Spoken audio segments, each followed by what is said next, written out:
салом алейкум бинандагони гиромӣ. барномаи иттилооти ахбор аз телевизиони тоҷикистон мустақиман манзуратон менамоем. дар студия Наргиз Шарифзода.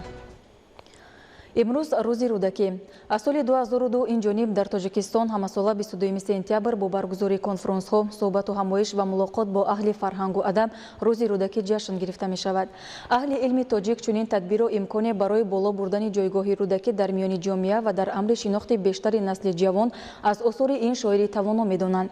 آثار استاد ابو عبدالله رودکی را هنوز معاصرانی و امثال شهید بلخی، معروفی بلخی، مخلدی گرگانی، دقیقی، ابوزیرای گرگانی ارزیابی نموده مهمترین جنبه‌های اشعار شخصیتی او را ذکر کردند.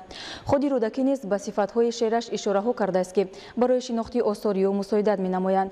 در زمان استقلال رودکی شناسی نه تنها تورا وسعت پیدا کرده، مسائل‌های گوناگونی مربوط به ادبیات شناسی، زبان شناسی، تاریخ، طب، موسیقی، هنر و امثال آنها فرا می‌گیرد، بلکه از لحاظ تحلیل و بررسی مسائل‌ها از عمومی‌گویی‌ها که قبلا جای داشت بیرون می‌براید و در اکثر اثرها عمیق رفت و دقیق نظری‌ها و دلیل و برهان‌های تازه در تحلیل و بررسی مشاهده می شود.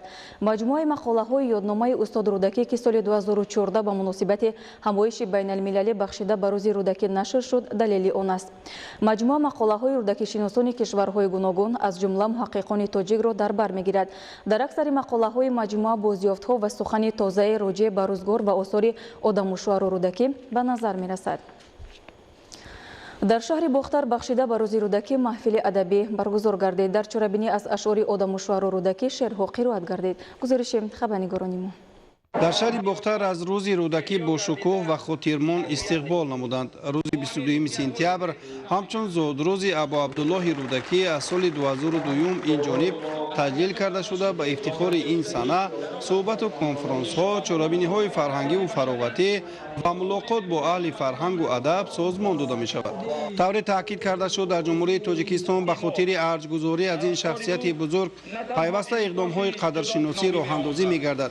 با اشاره از سخنرانی های پیشوای ملت محترم امام علی رحمان تاکید کرده شد که تجلیل سنه روز رودکی در گسترش روند خودشناسی زمینه های مساعد فراهم می آورد. صاحب قران شاعران همچون مؤسس ادبیات کلاسیکی تاجیک در آثار خود از زبان تاجیکی خیلی خوب حفاظت می کند. با گذشت قرنها وارثان رودکی بزرگ زبان مادری را چون گوهرک چشم حمایت کرده صیقل و تحکیم بخشیدند. محض در زمان رودکی جهد و تلاش‌ها بابت بلند برداشتن معنویات مردم و حفظ زبان شیوای تاجیکی گسترش داده شد. در همه محفل و جمعیت‌هایی که برگزار گردیدند راجع به زندگی نامه ملک الشعرا رودکی و سرزمین قدیمه تاجیکان اظهار نظر صورت گرفت. عالمیان استاد شعر تاجیکی را همچون اساسگذار نظم از جمله داستان، رباعی، قصیده، بیت و غزل پذیرفتند. محصلین شهر باختر در ارتباط با تجلیل روز رودکی از حیات و ایجادیات آثار رودکی و مشکلی های روزگار او معروضه های جالب گفتند. طور تاکید گردید با توصیه استاد ابو عبدالله رودکی جوانان زاده استقلال در اندیشه از برکردن دانشند. سهم استاد ابو عبدالله رودکی در روند تشکل ملت تاجیک مخصوصا دولت سامانیان شایسته تحسین ارزیابی شد. دوره زندگی شاعر دوره طلایی تاریخ تاجیکان دانسته می شود. ابو عبدالله رودکی همچون بنیادگذار و رونق بخشنده ادبیات تاجیک معرفی گردید. در برنامه‌های فرهنگی پرچه‌های نظمی و نثری از آثار شاعر پیشکش حاضرین شد. اهل فرهنگ شهر باختر با پیشنهاد برنامه رنگین موسیقی خاطر شرکت کنندگان چهاربینی فرهنگی را بالیده گردانیدند.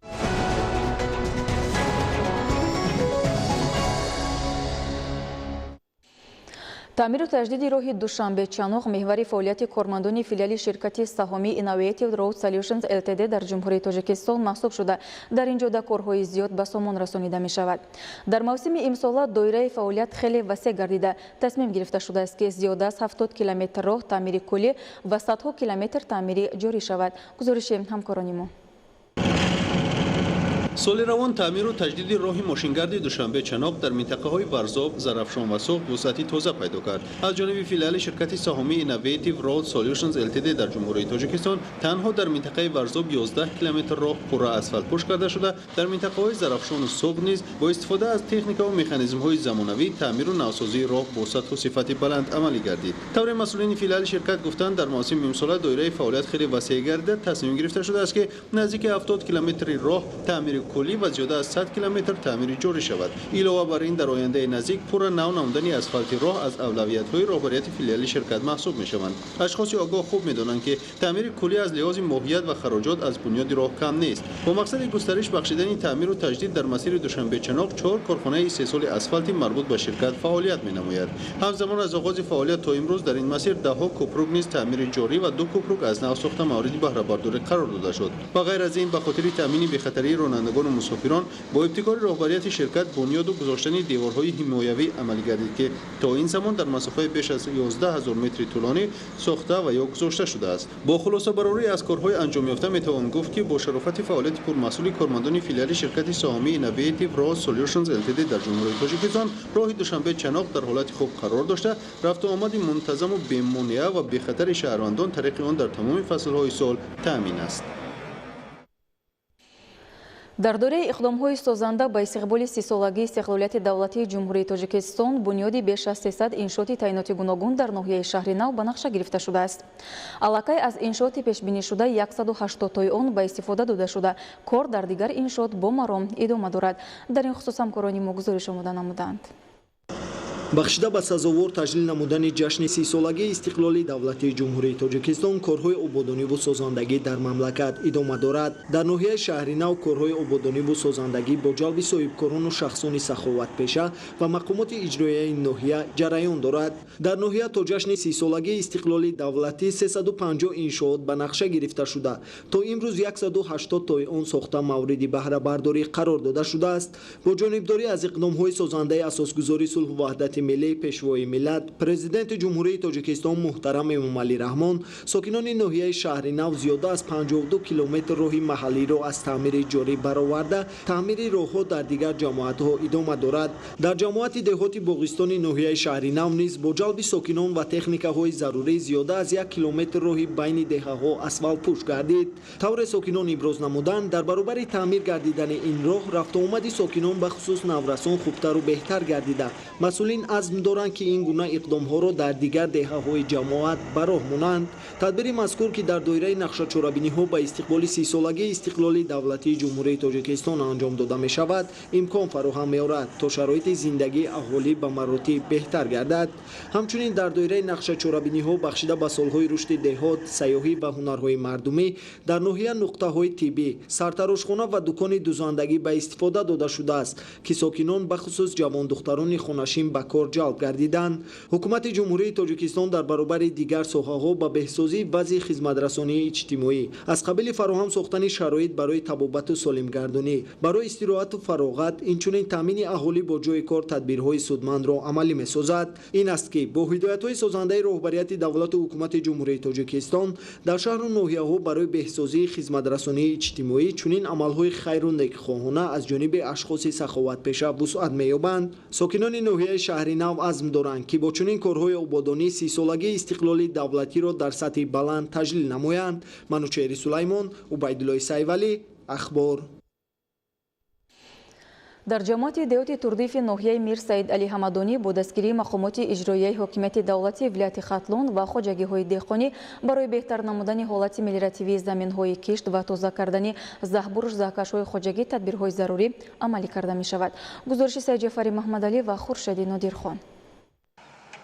در جماعت دیوتی به نام تردیف ناحیه میر سعید علی حمدانی اصحاب زهبر و زاکش‌های داخل خوجگی سطح آب زیرزمینی در قسم زمین‌های کشت بلند گردیده است. برای حل این مشکلات و بهتر نمودن حالت ملیراتیوی زمین‌های کشت از مسافت عمومی 48 کیلومتر زهبر و زاکش‌های داخل خوجگی باید 17 کیلومتر اون اولین درجه تازه کرده شود.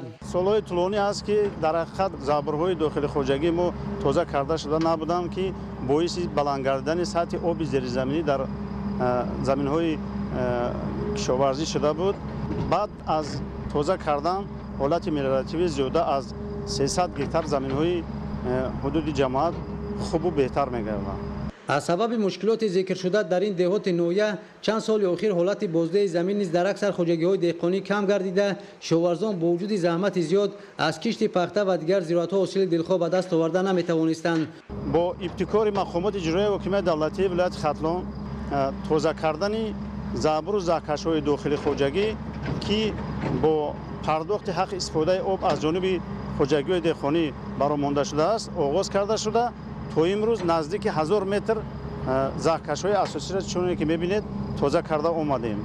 برای تازه کردن قسمت اساسی زعبر و زاهکش‌های داخل خوجگی جماعت دیوت توردیف از طرف مقامات اجرایی حکومت دولتی ولایت خرطوم 5 تن سوزشواری جدا گردیده است. خوجگی‌های دهقانی نیز اقدام گرفتند که در یکجایی مشکلات جای داشته را برطرف نمایند. با این مقصد روزهای نزدیک از جانب اداره دولتی بهداشت زمین و آبیاری ناحیه باید علاوه تکنیک و مکانیزم‌های لازمه سفربر کرده شود. در جماعت دیوت توردیف که ساکنان اصلا به پخته‌کاری مشغولند برای تامین رشد ساحه و پرثمر استفاده بردن هر عقیده زمین کرم آبی در اساس مراجعت شهروندان مقامات اجرایی حکومت دولتی ولایت خرطوم تصمیم گرفته است که در دوره تطبیق لایحه قسمت باقی مانده زعبر و زاهکش‌های حدود دهات را نیز مرحله به مرحله تازه نموده حالت ملیتوی زمین‌های کشت زراعت‌های کشاورزی را بهتر نمایند. ادامه اخبار با تشبث مقامات اجرایی حکومت دولتی شهر دوشنبه و شریکان رشد تحت سرپرستی پرزیدنت فدراسیون فوتبال تاجیکستان محترم رستم امامعلی در پایتخت مملکت شهر دوشنبه فستیوال طعام‌ها و موسیقی برگزار گردید. گزارش اهل دینی نورالله از رفت فستیوال مذکور. با تشبث کمیته رشد سیاحی نزد حکومت جمهوری تاجیکستان در همکاری با مقامات اجرایی حکومت دولتی شهر دوشنبه و شریکان رشد بخشیده به سالهای رشد دهات سیاحی و هنرهای مردمی در مجمع نوروزگاه شهر دوشنبه فستیوال خوراک‌های ملی و موسیقی برگزار گردید. مقصد از گذراندن فستیوال مذکور این پیش از همه رشد ساحه سیاحی، معرفی سیاحی و خوراک‌های ملی، بلند برداشتن ذوق مردم نسبت به معرفی خوراک‌های ملی خلق تاجیک میباشد. با دستگیری حکومت جمهوری تاجیکستان و با تشبث کمیته رشد سیاحی نزد حکومت جمهوری تاجیکستان در همکاری با مقامات اجرایی حکومت دولتی شهر دوشنبه و شریکان رشد سنه‌های 21 و 22 سپتامبر سال جاری فستیوال خوراک‌های ملی و موسیقی پرنور برگزار می‌گردد که هدف از برگزار نمودن فستیوال مذکور این رشد دادن سیاحی داخلی و جلب نمودن چی سیاحی داخلی و سیاحان خارجی به کشور میباشد. باید قید نمود که برگزاری چنین چاره‌بینی‌ها برای رشد دادن ساحه سیاحی در کشور مساعدت نموده جلب زیاد سیاحان را چی از خارج و از داخل کشور زیاد نموده همزمان معرفی‌گری خوراک‌های ملی در عرصه بین‌المللی میباشد. بنا به اطلاع مسئولین فستیوال مذکور بخشیده به سالهای رشد دهات سیاحی و هنرهای مردمی تحت سرپرستی پرزیدنت فدراسیون فوتبال تاجیکستان محترم رستم امامعلی صورت گرفته. در آن طعام‌های ملی از گوشت، ماهی، نمودهای گوناگون خورش‌ها، نوشاکی‌ها و شیرینی‌ها که خاص مردمان تاجیک میباشد به ساکنان و مهمانان پیشکش گردانده شد. در فستیوال مذکور شرکت‌های سیاحی، مهمانخانه‌ها، طربخانه‌ها مواد و محصولات خود را به نمایش گذاشتند. برای کودکان برنامه‌های مخصوص دلخوشی و آزمون‌ها دایر کرده شد. باعث تذکر است که در فستیوال با اشتراک سرایندگان مشهور جمهوری تاجیکستان اینچنین سرایندگان از فدراسیون روسیه و جمهوری ازبکستان نیز کنسرت با شکوه ایدانه دایر کردند. اهلدین نورالله زینالعابدین حبیب‌الله برای برنامه اخبار. موضوع دیگر قوه‌های مسلح که یکی از جزءهای مهم دولتداری محسوب می‌یابد در دوام سال‌های صاحب استقلالی رشد نموده به سپری با اعتماد ارزش‌های ملی و دولتی تبدیل یافته است. نسل جوان باید حس وطن‌دوستی و میهن‌پرستی بلند داشته باشند و در حفظ و نگهداشت مقدسات ملی نقش ارزنده گذارند. گزارش باباکالون امینزاده. قوه‌های مسلح کفیل امنیت و یکپارچگی دولت صاحب استقلال تاجیکستان بوده خدمتچیان حربی جزو طام‌های نظامی در حفظ مرز و بوم وطن تامین امنیت دولت و زندگی آسوده ساکنان کشور سهمی بزرگ دارند. خدمت به وطن تحکیم استقلالیت و اقتدار مدافعی آن وظیفه هر یک شهروند بوده.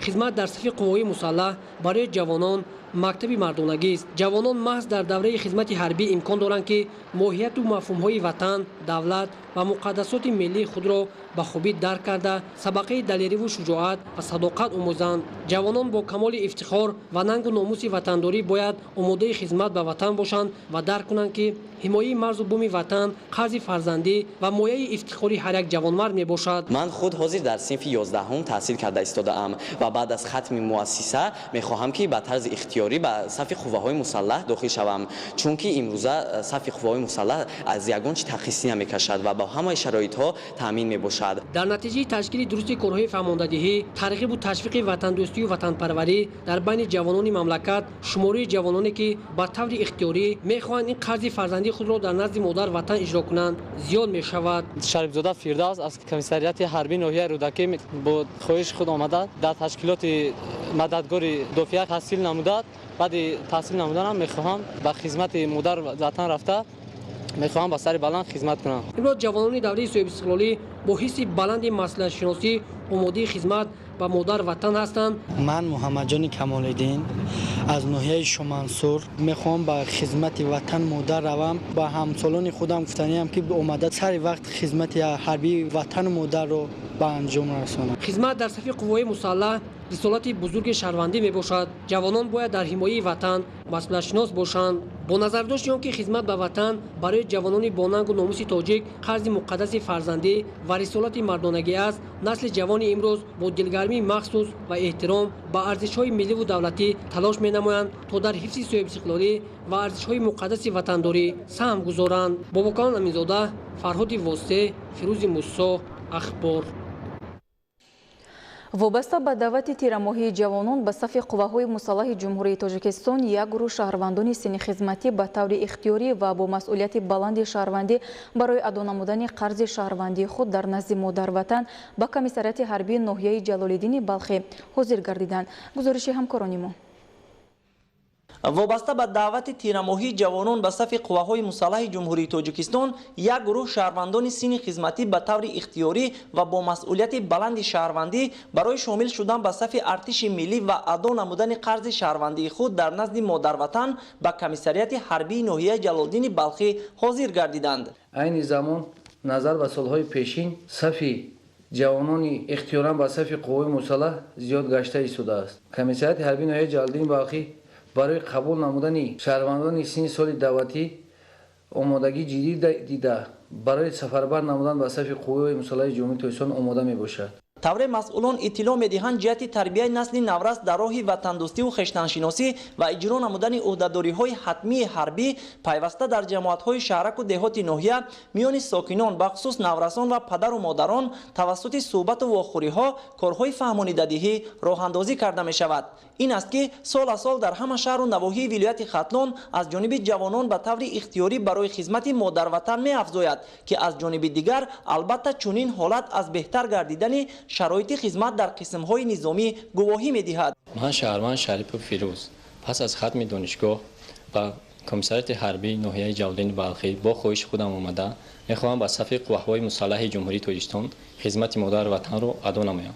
ҷавонони ҳозиргардида ки ба курсии ронандагӣ ҷалб гардида буданд баъди хатми он соҳиби шаҳодатномаи ронандагӣ шуда акнун ҳамчун соҳибкасб бо аризаи худ ба сафи артиши миллӣ шомил мегарданд. айни замон ман аз муоинаи тиббӣ гузаштам ва ба хизмати ватан модар омода мебошам. хизмат дар сафи артиши миллӣ барои ҷавонон мактаби ҳаёт ба ҳисоб меравад, зеро онҳо маҳз дар давраи адои хизмати ҳарбӣ имкон доранд ки моҳияти мафҳумҳои ватан, давлат ва миллати худро хубтару беҳтар дарк карда сабақи далериву шуҷоат ва садоқат омӯзанд.